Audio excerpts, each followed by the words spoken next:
And really, when we start talking about things we want to stop doing, we're really talking about cutting things out that are taking our time. So what low priority or low ROI, right? Return on investment, right? We talk about time in terms of spending time because it's a resource. We're spending it just like you would spend money, you're spending your time. So usually when you spend your money, you want to get an ROI, a return on your investment. So you want to know that it's worth it.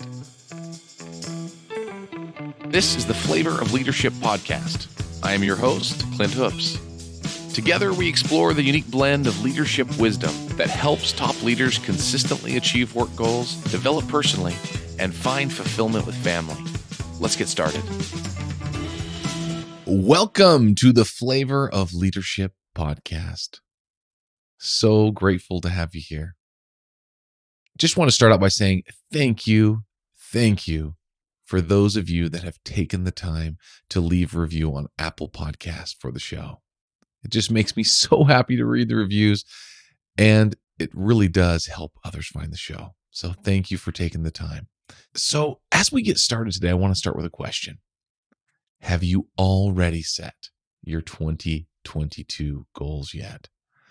We've talked about this a couple of times leading up to the end of the year. So if not, it is time. It is past time, but there still is time with the year coming to a close. But I just want to make sure that you're prepared to help your team accomplish what you want to accomplish this year. And I'm telling you, one of the best ways I have found in my career to ensure that your team goals are not only remembered, but executed is to have consistent and effective one-on-one meetings with your team. I talk about one-on-one interactions and one-on-one meetings quite often on the show. It's truly, that is where the magic happens. So after having requests for a template, really the template that I use for one-on-one meetings, I went ahead and created one for you. So I also created a guide to go along with the template so that you'd have every instruction that you'd need to see how I use the template. The guide that I created not only shows you how to use the template, but also some of the tried and true strategies to make sure that you are making the most out of the time that you spend in your one-on-one meetings. Remember, it is a template, so you can modify it to fit your needs. So it will work perfectly for what you need on your team. You can go ahead and share it with anyone you like on your team and make sure that if they need that, they can use it. It's a good thing. So go ahead, download the free template and the guide at clinthoops.com. So clinthoops.com, or just click on the link in the show notes and it will take you right there. Let's continue on this track of talking about 2022 goals. I don't want to talk so much about your big organization-wide goals, but really goals that are focused more on you. So as you're considering your goals for next year, what is going to be different in 2022? Have you considered doing something a little different with your goals? So have you considered a goal to stop doing something instead of starting to do something? Most of the time we think about the things we're going to start doing, but often the way to make the most amount of traction is to stop doing something. So in the past, we've actually talked about this idea of a stop doing list, and they can be super helpful. Stop doing lists. I've used them over time and it's been incredibly effective. But is there one big thing in your life, right? One big thing or in your business that you want to stop doing for the year 2022, or maybe even forever, right? So Steve Jobs, he once said this. Steve Jobs said, "My favorite things in life don't cost any money." It's really clear that the most precious resource we all have is time. And that can't be more true. I agree with that. And really, when we start talking about things we want to stop doing, we're really talking about cutting things out that are taking our time. So what low priority or low ROI, right? Return on investment, right? We talk about time in terms of spending time because it's a resource. We're spending it just like you would spend money, you're spending your time. So usually when you spend your money, you want to get an ROI, a return on your investment. So you want to know that it's worth it. And so what low priority or low ROI items are taking our time? And not just our normal time to complete the item, but I'm talking about the mental space that it takes in our life to have those items. It really does take space in our life. So is anything coming to mind for you? So think about that as we continue to chat through this. Let's look at it a little differently now. Back in episode number 29, I shared a poem by a man by the name of Sam Foss. And the poem is called The Calf Path.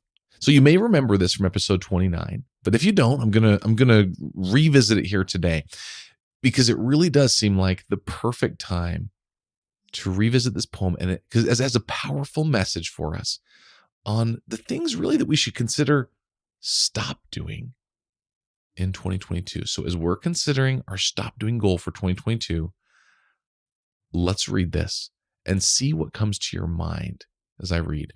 So listen carefully to the poem.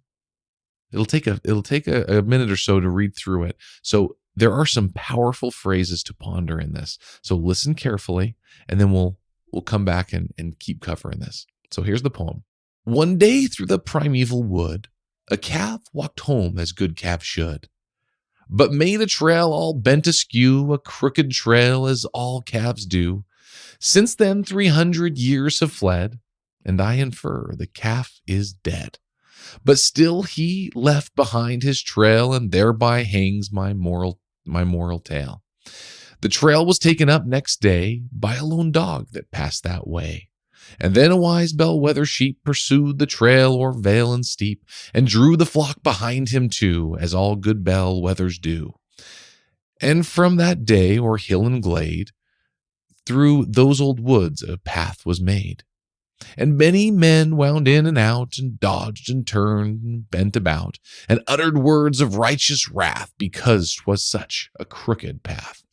But still they followed, do not laugh, the first migrations of that calf, and through this winding woodway stalked, because he wobbled when he walked.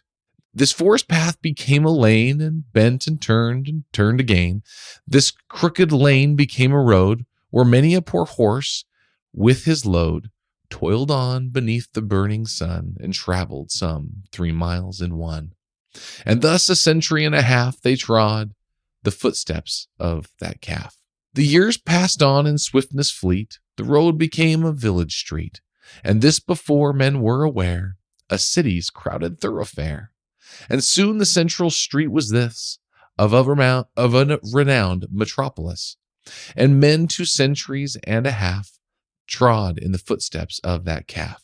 Each day 100,000 wrote, followed the zigzag calf about, and o'er his crooked journey went the traffic of a continent. 100,000 men were led, and by one calf near 3 centuries dead. They followed still this crooked way, and lost 100 years a day. For thus such reverence is lent to well-established precedent. A moral lesson this might teach, were I ordained and called to preach, for men are prone to go it blind along the calf paths of the mind, and work away from sun to sun to do what other men have done. They followed in the beaten track, and out and in, and forth and back, and still their devious course pursue, to keep the path that others do. They keep the path a sacred groove, along which all their lives they move. But how the wise old wood gods laugh, who saw the first primeval calf. Many things this tale might teach, but I am not ordained to preach. I love that poem. I've loved that for quite a few years, ever since it was first shared with me. I just picture in my mind this little calf, right? If anybody of you ever seen a calf, when they're brand new born, and they're just brand new, and they just kind of wobble around. And I just picture this little calf just kind of wandering through this meadow, right? And then eventually, the grass is kind of bent down a little bit, and so the other animals begin to follow, and before you know it, there's a man and a wagon, and then there's a kind of a trail built, and then a road, and then before you know it, there's buildings on the side of the road, and then there's cities being built. It even said a metropolis, right? I mean, just a huge city, and they're all on that crooked path. Like I said, it even said that people were cursing the path, essentially. It's so crooked. This is so ridiculous, right? They said that people would toiled on beneath the burning sun and traveled some 3 miles in one, right? So they're going back and forth and zigzagging, doing all these ways when really they could have just done a straight line, right? To travel 1 mile, they could have traveled just straight, but instead they traveled 3 miles to get that far. And men 2 centuries and a half trod in the footsteps of that calf, right? 250 years, and people are still just following that path that was just haphazardly made. Right? The intention of the calf was never that anybody would follow it, right? And says they followed still the crooked way and lost 100 years a day, right? All that efficiency, right? All the time that's wasted by people weaving in and out and back. They lost 100 years a day, right? All that efficiency gone. And it says to keep the path that others do. They keep the path a sacred groove, right? You guys ever felt that way about something in your life, a habit, or maybe been in a company where something is done a certain way and it's always done that way? And why? Because that's how we've always done it, And it's kind of a sacred groove, right? That's the way we do it. I think about this story and I think someone could have straightened out that path a long time ago, right? It would have been so easy, just those first men that started following it. Right? They started following kind of a little game trail, basically, right? It's just kind of simple. They could have been like, this is crazy, and just started walking straight. But instead, they just followed along because it was just easier to just keep following the same way as everybody else. But eventually what happens is it gets settled in and stronger and stronger.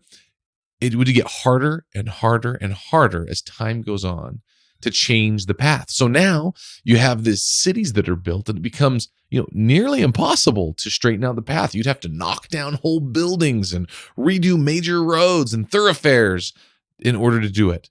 And so when would have been the best time to fix the road? Well, really, before it ever became one, right? Before it ever became one. Not following the crooked path, seeing it sooner. But all we can do is go from where we are now, right? So when we look at our own work, our own personal lives, right? Let's start with work. So when you're thinking about your work, as I was reading that, was there anything that came to your mind? What things are you doing at work just because you have always done them that way?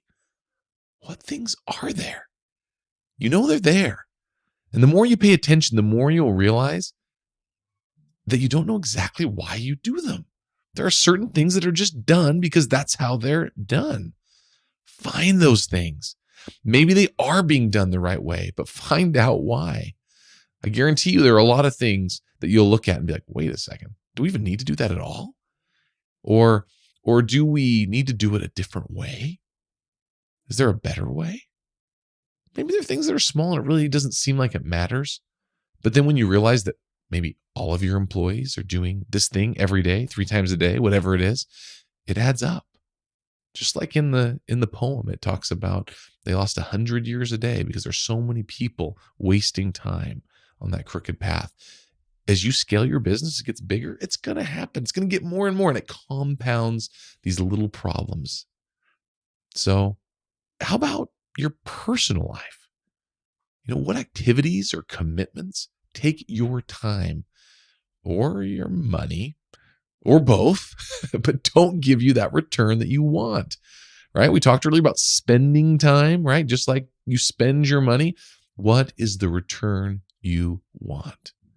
To be intentional about it. Or perhaps maybe there's a habit in your life that is just unhealthy or just not something that you really meant to form intentionally. It just kind of happened. I know most poor habits that we have start out that way. You didn't really mean to form them intentionally. Most people don't start good habits that way. It's like, it was funny. I just started getting up and exercising every morning and eating right. I don't know what happened. I stopped eating junk food. It just felt great.